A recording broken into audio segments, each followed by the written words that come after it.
এক বাদশার অনেকগুলো দাসী ছিল।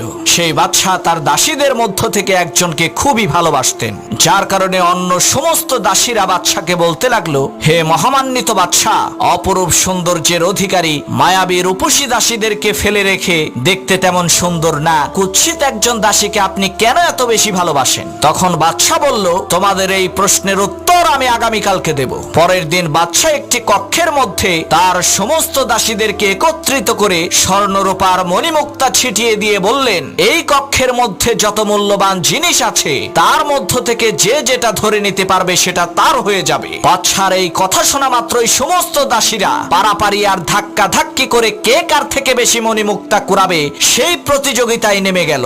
আর বাদশার পছন্দের সেই দাসী মণিমুক্তা না কুড়িয়ে দেশের সমস্ত ধন সম্পদ আর ক্ষমতার মালিক বাদশাকে ধরে নিজের করে নিল। মেয়েটির এই বুদ্ধি দেখে তখন সকলেই বুঝতে পারল